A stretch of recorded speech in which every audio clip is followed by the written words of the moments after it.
Hi friends, ఒక perfect weekend trip from Hyderabad కోసం చూస్తున్నారా? అయితే ఈ ట్రిప్ మీకోసమే. ఈరోజు మనం వెళ్ళబోతున్నాం చిర్యాలలోని లక్ష్మీ నరసింహస్వామి దేవాలయానికి. ఈ టెంపుల్ హైదరాబాద్ నుండి ఒక 30 to 35 కిలోమీటర్స్ దూరంలో అయితే ఉంటుంది. ఈ ఆలయంలో ప్రధానంగా పూజించేది శ్రీ లక్ష్మీ నరసింహస్వామిని. ఈ ఆలయం అయితే శిల్పకళలో నైపుణ్యం చూపిస్తూ నిర్మించబడింది. ప్రధాన గోపురం రంగురంగుల శిల్పాలతో అలంకరించబడింది. ఆలయం లోపల బంగారు మైసమ్మ, నల్లపోచమ్మ అమ్మవారి ఆలయాలు కూడా ఉన్నాయి. ఇక్కడ ప్రత్యేకత, నాగదేవతకు ఆలయం ప్రత్యేకంగా నిర్మించబడింది. ఈ ఆలయంలో ప్రతిరోజు పూజలు నిర్వహించబడతాయి. ముఖ్యంగా మహాశివరాత్రి మరియు స్వాతి నక్షత్రం రోజుల్లో ప్రత్యేక పూజలు నిర్వహించబడతాయి. అండ్ మేము వెళ్ళినప్పుడు అక్కడ సీరియల్ షూటింగ్ అయితే అవుతుంది. సీరియల్ యాక్టర్స్ని డైరెక్ట్గా అయితే చూసాము. ఫస్ట్ టైం వాళ్ళని చూడడం కొంచెం ఎగ్జైటింగ్గా అనిపించింది. ఈ టెంపుల్ చుట్టూ 41-21 ప్రదక్షిణలు చేస్తే కోరికలు నెరవేరుతాయి అనేది భక్తుల నమ్మకం. టెంపుల్ అయితే చాలా బాగుంటుంది, ప్రశాంతంగా ఉంటుంది. కూల్ డ్రింక్స్ ఆర్ కొబ్బరికాయలు తీసుకోవడానికి ఇక్కడ షాప్స్ అయితే ఉన్నాయి. అండ్ ఇక్కడ పార్కింగ్ ఫీజు కూడా ఉంది. పార్కింగ్ ఫీజు వచ్చేసి 20 రూపీస్. టెంపుల్కి వెళ్ళే రూట్లో చెరువు అయితే ఉంటుంది, చాలా బాగుంటుంది. ఇప్పుడు మనం ఇంకో టెంపుల్కి కూడా వెళ్దాం. కీసరగుట్టకి మనం ఇదే రూట్లో వెళ్ళొచ్చు. కీసరగుట్ట ఇక్కడ నుండి 5 కిలోమీటర్స్ డిస్టెన్స్లో ఉంటుంది. ఈ కీసరగుట్ట మేడ్చల్ మల్కాజ్గిరి జిల్లాలోని కీసర గ్రామంలో అయితే ఉంది. ఈ టెంపుల్ హైదరాబాద్ నుండి 30 కిలోమీటర్స్ డిస్టెన్స్లో వస్తుంది.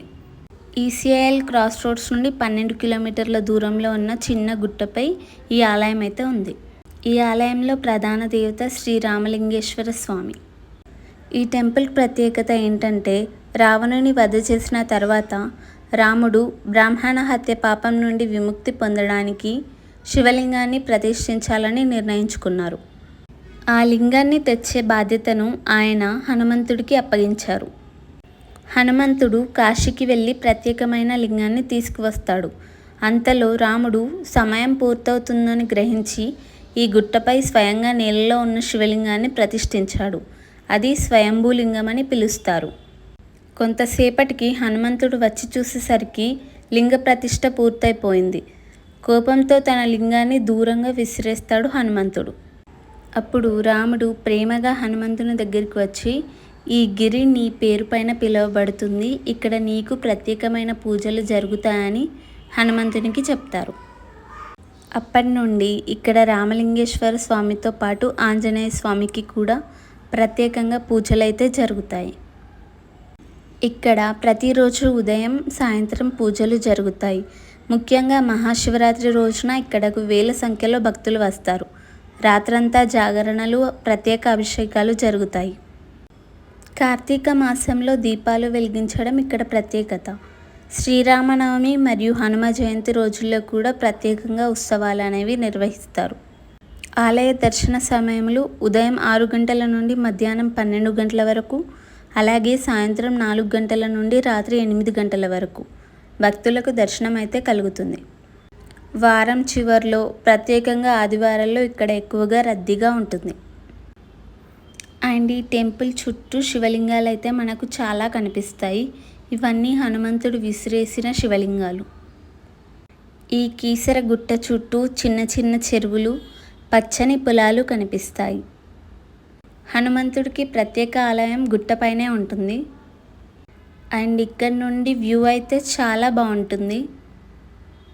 మేము వెళ్ళినప్పుడు వర్షం అయితే పడుతుంది. చాలా అంటే చాలా బాగుంది.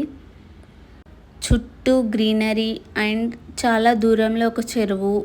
ఆ గుట్ట ఎక్కుతూ దిగుతూ ఉంటే ఎంతో ఆనందంగా అనిపించింది. ఇక్కడ చాలామంది ఫొటోస్, వీడియోస్ అయితే తీసుకున్నారు. ఇక్కడ చెరువు కూడా ఉంది, చాలా బాగుంది. కీసరగుట్ట ఒక పర్వత శిఖరంపై ఉంది కాబట్టి ఇక్కడ ఎక్కడానికి మెట్లు ఉన్నాయి. రోడ్డు మార్గం కూడా ఉంది. చుట్టూ పచ్చని కొండలు, రాళ్లతో కూడిన గుట్టలు, చాలా సహజ సౌందర్యం కనిపిస్తుంది. ఇక్కడ పైనుంచి చూస్తే మేడ్చల్, భువనగిరి, హైదరాబాద్ పరిసరాల దృశ్యం కూడా చాలా క్లియర్గా అయితే కనిపిస్తుంది. ఈవినింగ్ టైంలో ఇక్కడ ఉండడం అయితే చాలా ప్లెజెంట్గా ఉంటుంది. ఇక్కడ అన్నదాన సత్రాలు ఇంకా విశ్రాంతి భవనాలు కూడా ఉన్నాయి. రాత్రి టెంపుల్లో స్టే చేయాలనుకునే వారికి కూడా ఇక్కడ స్టే చేసే ఆప్షన్ అయితే ఉంది. మీరు హైదరాబాద్ ప్రిమిసెస్లో ఉంటే ఈ ప్లేస్ని అయితే అస్సలు మిస్ అవ్వద్దు. ఇది కళ్యాణ మండపం. స్వామివారి కళ్యాణం ఇక్కడే జరుగుతుంది. ఇది మేము కిందకి వెళ్తున్నప్పుడు తీసిన వ్యూ. అండ్ ఒకవేళ మీరు బస్లో రావాలి అనుకుంటే ఈసీఐఎల్ నుండి 242 బస్ అయితే ఉంటుంది. ఒకవేళ సికింద్రాబాద్ నుండి రావాలి అనుకుంటే 242G బస్ అనేది అవైలబుల్గా అయితే ఉంటుంది. Thank you for watching. Subscribe for more.